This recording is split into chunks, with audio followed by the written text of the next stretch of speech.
Halo, jumpa lagi dengan Bu Lili dalam pelajaran Bahasa Indonesia.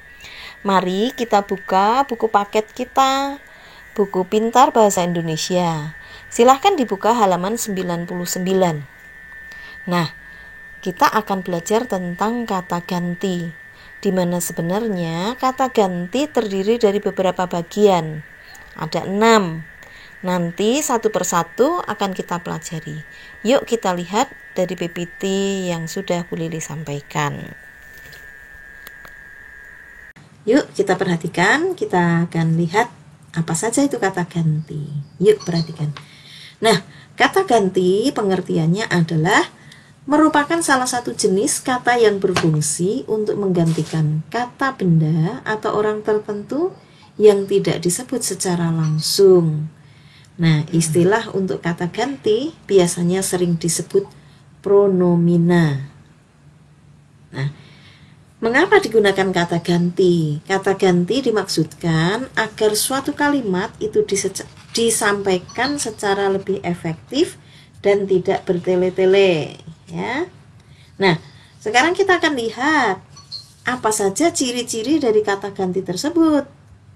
Yang pertama itu pronomina biasanya terdapat pada posisi subjek dan objek.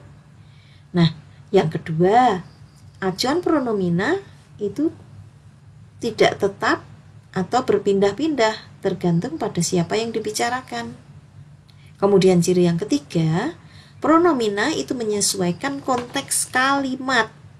Nah, kalau kita tadi sudah bicara bahwa kata ganti ini ada berbagai jenis. Nah, inilah Bu Lili mau perlihatkan kepada kalian dari PPT ini ada 6 jenis kata ganti. Yuk, yang pertama. Yang pertama adalah kata ganti orang, biasanya disebut pronomina persona. Yang kedua, kata ganti penanya atau pronomina interrogativa. Yang ketiga, kata ganti penghubung atau pronomina relativa.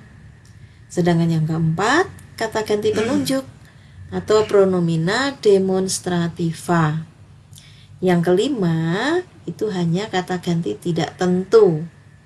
Nah, yang keenam adalah kata ganti milik atau kepunyaan, disebut dengan pronomina possessiva.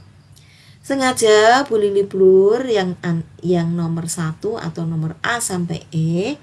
Mengapa? Karena kita hanya akan mempelajari satu persatu. Nah, untuk di kelas 6 ini kita hanya akan belajar pada kata ganti pemilik atau kepunyaan atau yang biasa disebut dengan pronomina possessiva. Yuk perhatikan lagi. Nah, kata ganti pemilik atau kepunyaan tadi sudah berkali-kali Bu Lili disebut juga dengan pronomina possessiva. Difungsikan untuk menyatakan suatu pengganti kepemilikan. Nah, kata ganti yang termasuk dalam kata ganti pemilik antara lain adalah nya, ku, mu, kau, kami, dan juga mereka. Kata ganti ini biasanya diletakkan di belakang kata. Namun ada juga yang diberikan pada kata yang mengikutinya. Sebagai contoh di sini, kata ganti ku dan kau itu ditulis serangkaian dengan kata yang mengikutinya. Sebagai contoh, ku buat minum ya. Ku di sini harus dirangkai dengan kata yang mengikutinya. Ini bisa diartikan sebagai aku buat minuman ya, gitu ya.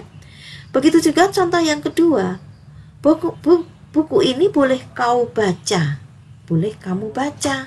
Nah, itu ditulis serangkaian dengan kata baca. Jadi enggak dipisahkan, ya. Hati-hati nanti kalau kalian disuruh membuat kalimat. Kemudian yang keenam, kata ganti ku, mu, dan nya ditulis juga serangkaian dengan kata yang mendahuluinya. Sebagai contoh, bukumu di atas meja. Mu gabung dengan buku, ya. harus gabung itu serangkaian. Contoh yang kedua, sepatunya sudah rusak. Nya pada sepatu itu digabung. Begitu juga pada contoh yang ketiga. Pensilku patah. Nah, ku di sini adalah artinya aku. Pensil aku patah. Begitu. Nah, tapi ada juga kata ganti yang kata ganti yang harus tidak dirangkai. Perhatikan ke PPT lagi. Nah, kata ganti ku, mu, dan nya dirangkai menggunakan tanda hubung jika digabung dengan singkatan yang diawali dengan huruf kapital. Sebagai contoh, itu yang pertama. Apakah STNK ku di meja? Nah, ini dirangkai menggunakan kata hubung, jadi nggak boleh digabungkan ya. Nah, STNK itu singkatan dari surat tanda nomor kendaraan. Itu merupakan singkatan ya, maka harus diberikan tanda hubung. Contoh yang kedua, tolong fotokopikan kakakku ya. Nah, kakakku di sini artinya kartu keluargaku. Sengaja disingkat, maka singkatan harus huruf kapital. Oke, itu adalah penjelasan dari Bu Lili. Nah, nanti kalian bisa mengerjakan latihan soal di sini. Nah, anak-anak, itu tadi PPT yang sudah Bu Lili sampaikan. Semoga kalian bisa mengerti apa saja yang menjadi kata ganti, apa saja jenisnya, dan bisa kalian ulangi lagi PPT-nya tadi. Jangan lupa kalian mengerjakan tugas yang ada dalam PPT tersebut. Hanya 10 soal. Kerjakan dengan sungguh-sungguh supaya hasilnya menjadi maksimal. Oke, ketemu lagi di pembelajaran berikutnya. Sampai jumpa. Dah.